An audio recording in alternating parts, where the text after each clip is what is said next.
আপনারা দেখছেন SR24x7 news.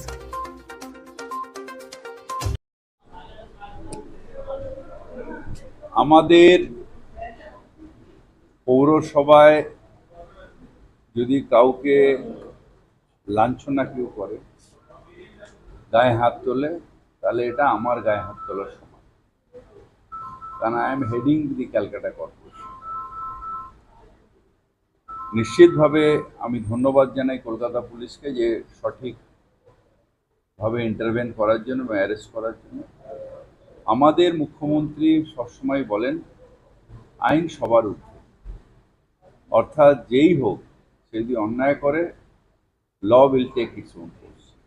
Main রাস্তাগুলো সব শেষ হয়ে গেছে, এবার কোথাও স্ট্রে একটা দুটো হকার গলিতে পড়ে আছে, সেটা আমরা নিয়ে নেব, নিয়ে আমরা নবান্ন এই রিপোর্টটা খুব শিগগিরই জমা দেব। কালকেও যে কথা বলছি আজকে আবার রিপিট করছি, মোদী সরকার মানে এখন যেটা এনডিএ সরকার বলে না, মানে কি বলে ওটাকে, নীতিশ আর নাইডু ডিপেন্ডেন্ট অ্যালায়েন্স, এরা ছেলে খেলা করছে, ভারতবাসীর জীবন নিয়ে ছেলে খেলা করছে। ঠিক এই অবস্থা আমি দেখেছিলাম এয়ার ইন্ডিয়ার ক্ষেত্রে। আমি নিজে 14 ঘন্টা ওয়েট করেছিলাম এয়ার ইন্ডিয়াতে করে দিল্লির থেকে আসবো, আমি আর আমার তখন মেয়ে ছোট, ফিরবো। সেই সময় দেখলাম যে 14 ঘন্টা বাদে সে প্লেনটা ছাড়লো দিল্লি থেকে। সকাল 1টার জায়গায় রাত্রির বেলা প্রায় 2-3টের সময় ছাড়লো। আমি বাচ্চাটাকে নিয়ে একা একা বসে রইলাম এয়ারপোর্টে।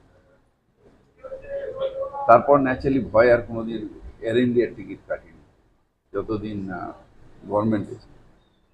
এইগুলো করে করে এগুলো প্রাইভেটাইজেশনের একটা চক্রান্ত, অর্থাৎ রেল রোজ দুর্ঘটনা হচ্ছে, সরকার সামলাতে পারছে না, এইসব করে করে সব কটাকে বিক্রি করে দেয়, সারা দেশটাকে বিক্রি করে দেয়। এই যে লোক নিচ্ছে না, কেন নিচ্ছে না?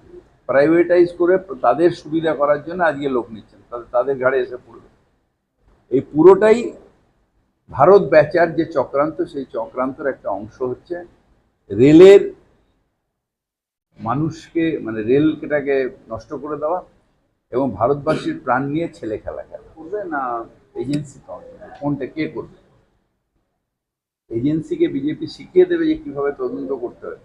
তার মানে যারা এজেন্সির অফিসার তারা এতই অর্থর্ব যে তাকে বিজেপিকে ইনস্ট্রাকশন দিতে হবে। আমরা তো পুলিশকে কোনো ইনস্ট্রাকশন দিই না, কারণ তারা এই ব্যাপারে আমাদের থেকে অনেক বেশি জানে। এবার বিজেপির ব্যাপারটা বিজেপি জানে। তদন্ত হবে, কোর্টে প্লেস হবে। বিজেপি কি বললো তার উপর তো তদন্ত হয় না।